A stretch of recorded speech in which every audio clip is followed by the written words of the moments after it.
les lundis, dans votre Grand Soir 3, votre rendez-vous pour comprendre les grands enjeux de l'économie, c'est le duel éco, point de vue opposé, toujours avisé de Thierry Pech. Bonsoir Thierry, directeur de la rédaction du mensuel Alternative économique pour une économie plus régulée, on va dire, avec un peu plus d'intervention de l'État. Dominique Seux, plutôt libéral, directeur délégué de la rédaction des Échos. Ce soir, vous débattez, messieurs, autour de l'info éco du jour, à savoir le nombre d'immatriculations de voitures qui a progressé en France au mois d'octobre de 2,6%, soit 166 515 voitures.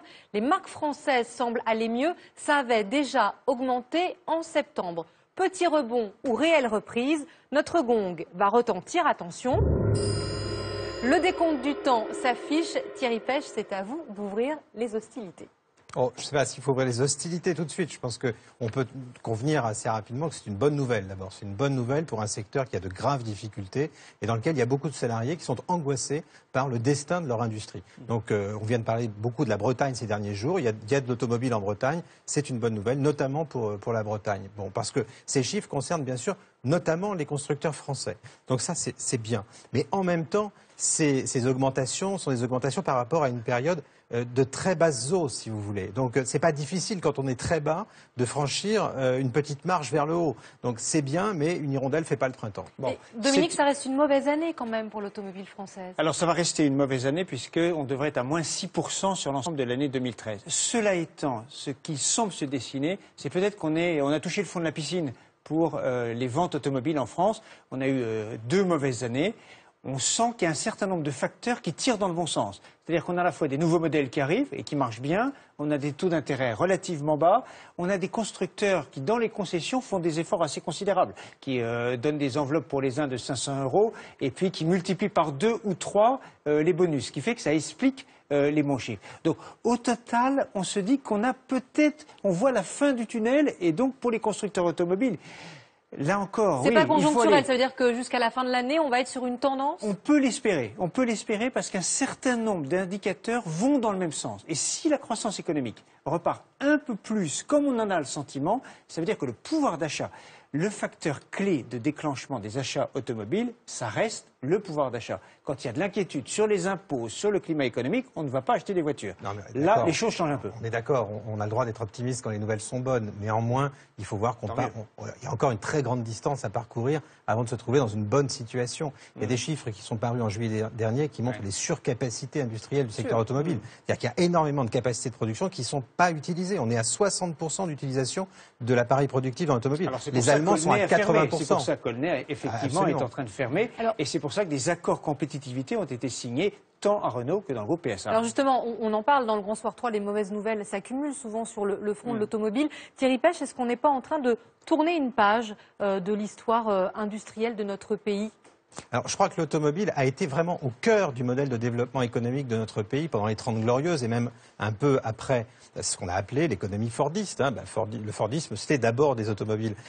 C'était au cœur de notre économie, c'était aussi au cœur de notre culture. C'était le moyen de réaliser des aspirations à la liberté individuelle. C'était au cœur d'une économie de service aussi. C'était des assurances. Puis c'était toutes sortes de produits de consommation liés à la voiture. Cette civilisation de la voiture, vous savez, Pompidou disait les Français aiment la bagnole. Vous vous souvenez de cette déclaration? Bon, c'est un peu fini. Et il a fait les voitures belges à Paris. D'accord. Voilà. Mais c'est en train de s'effacer. C'est en train de s'effacer. Je voudrais vous montrer quelques chiffres, si c'est possible. Voilà, c'est la densité de voitures pour 1000 habitants. Alors, vous voyez, aux États-Unis. Il y a la densité de population, densité de voitures aussi. Voilà, absolument. C'est le nombre de voitures pour 1000 habitants. Eh bien, vous observez qu'aux États-Unis, entre 2005 et 2010, le nombre de voitures par habitant a légèrement décru. Idem, en Allemagne, c'est encore plus prononcé. Et en France, ça stagne. On est passé de 596 à 599 voitures pour 1000 habitants. Donc voilà, c'est une économie qui est mature, la voiture. Ça ne se développe plus. Si ces chiffres suffisent à vous faire dire que c'est la fin de la civilisation automobile, j'avoue qu'on reste à des niveaux très élevés. Et je vais juste apporter un petit point. Avec une population qui vieillit dans chacun des pays, on conduit moins à 85 ans qu'à 45 ans. Donc c'est pas aberrant. Je ne pense pas qu'on puisse en déduire un changement de civilisation. Alors, il nous reste une minute. Dominique, vous dites qu'il faut élargir le regard. Il ne faut pas regarder juste Entre guillemets, vieux pays industrialisés. Déjà pour la France, au maximum, on a vendu 2,1 millions de véhicules. C'était en 97. On sera cette année, l'année prochaine, autour de 1,8, 1,9. Bon, on n'est pas à la fin de la civilisation. Et si on regarde le monde, si on élargit le regard, on s'aperçoit que la civilisation automobile a encore de beaux jours devant elle. Parce que entre 2002 et aujourd'hui, on a augmenté de quasiment 50%, parce qu'il faut tenir du Brésil, de l'Inde, tenir compte du Brésil, de l'Inde, de la Russie, tous ces pays où il y a peu d'automobiles et qui ont envie de voitures. Et les prévisions pour les années qui viennent, c'est 100 millions. Ça serait une catastrophe.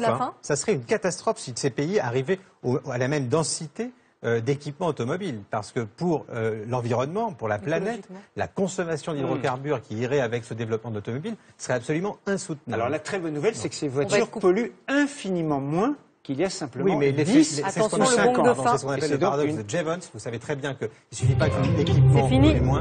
Si tout le monde s'y met, ça pollue plus. C'est fini. Merci beaucoup Thierry Pech. Merci Dominique Seux. Vous revenez lundi prochain pour un autre